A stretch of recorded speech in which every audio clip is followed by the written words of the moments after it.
live. It's Monday. It was a wild NFL Sunday. Um, I'm still just, I'm still so disgusted at Sean McVay. I could throw up.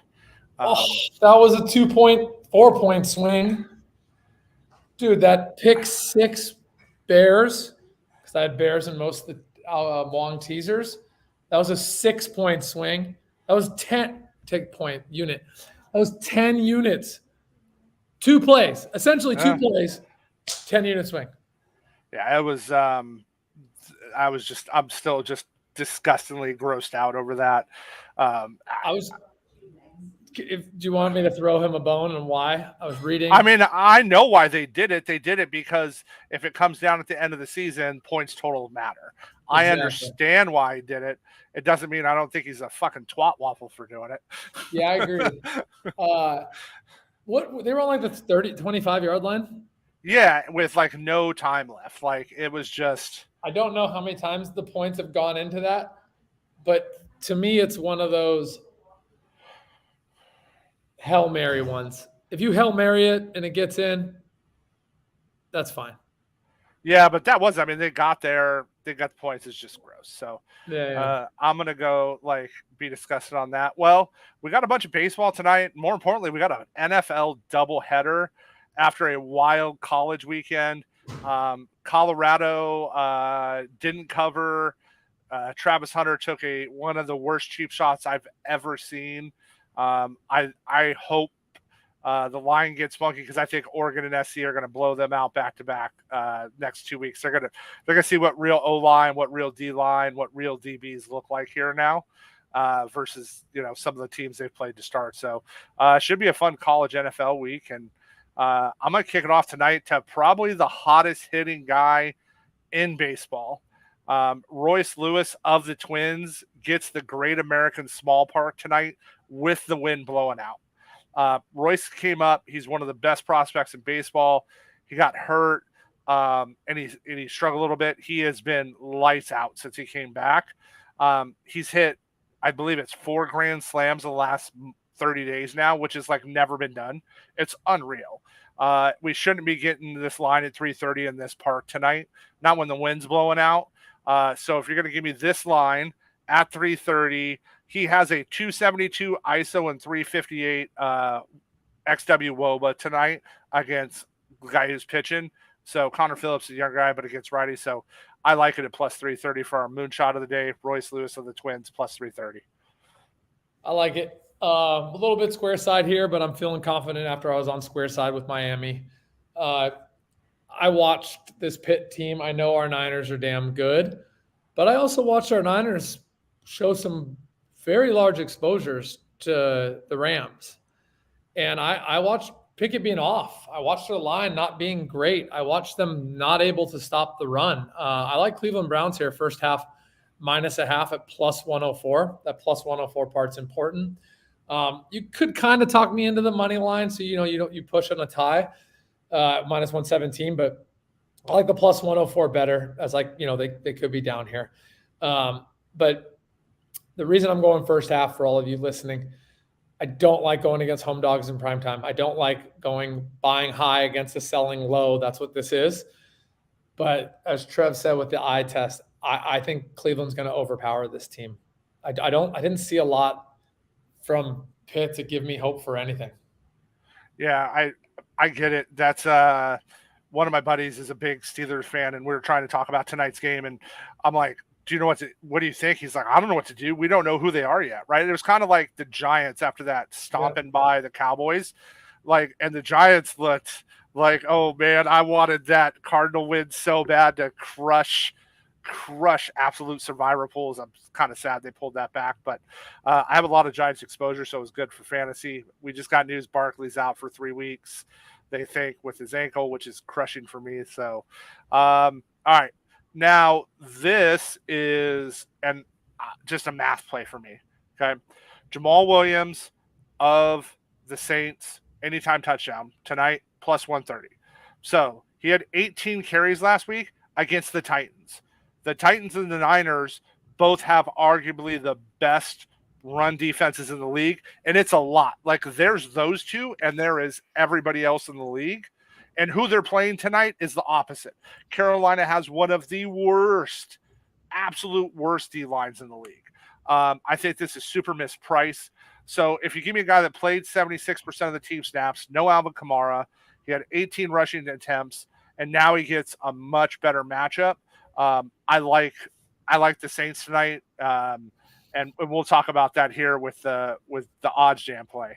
Yeah, so this is again, man, I was high on the Saints preseason, so I'm not excited to be betting against them. If you're using the same systems, both home dogs in primetime are coming off losses versus teams that won and covered. So, like, actually, the Saints didn't cover, so I come back a little bit on that.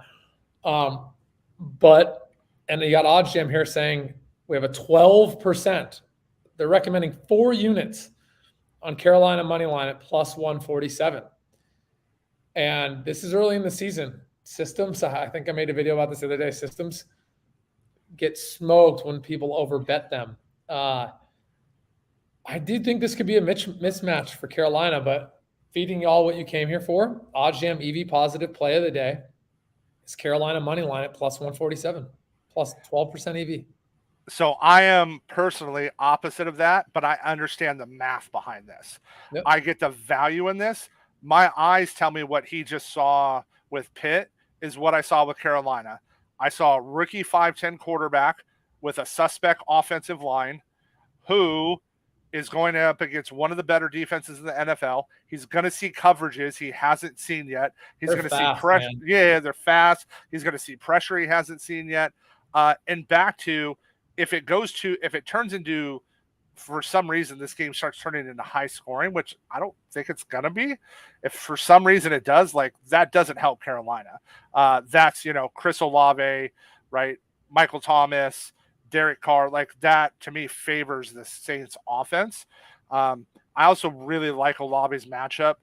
He gets Chen tonight. I think he is going to cook him. Chris Olave is a monster in the NFL, and he has on paper what is one of the better wide receiver DB matchups. So that being said, my eyes tell me the Saints, but I'm also like, I can appreciate the math side of this. When I see a 12% EV bet, I don't hate him either. Because over time, you're going to win if you keep making those. I get it. Let's do it. Last play. And then our DFS bet openly play of the day actually ties into the EV play of the day is Miles Sanders over 2.5 receptions. This should not be there. So Miles Sanders is their starting back. They are one of the lowest pass rated block teams in the NFL. The Saints are going to come after him. Bryce is going to have to check down. He took 5 targets last week. We just need Sanders to get 3 receptions at plus money. This is where the value is, right? The value is at plus 145 is the upside at this. I get it. Let's get that to Jen. Lightning round, my dude. 5 plays in the next minute. I'll hand you the mic for Moonshot. All right, Moonshot of the day, Royce Lewis of the Twins, plus 330. Great American Small Park, wind blowing out at 8. Arguably one of the hottest hitters in baseball. I like it. I'm riding my square play last night. I was all over Miami, so I'm going to go square play back-to-back. Cleveland Browns first half minus a half at plus 104. Make sure you're getting plus money on this. You need it. And I just go an eye test. I was there last week. Pitt didn't impress me. They seemed disheveled. And what we saw was it's not that the Niners are out of this world defensively. The Rams kind of exposed the Niners a little bit on those pass hooks, and Pickett was missing all of them. I think they're just not on the same page. I hate going against buy low, sell high.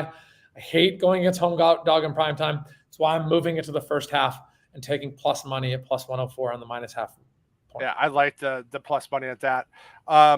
Jamal Williams of the Saints, anytime touchdown. If they get anywhere near the goal, he's getting it. They ran 18 times against the Titans with him against, like I said, arguably one of the best run defenses in the NFL. They're going to run against them. If they get anywhere near the goal, Jamal's getting the ball. Carr isn't sneaking it in. He's not a 6'4", 250 guy like Josh Allen.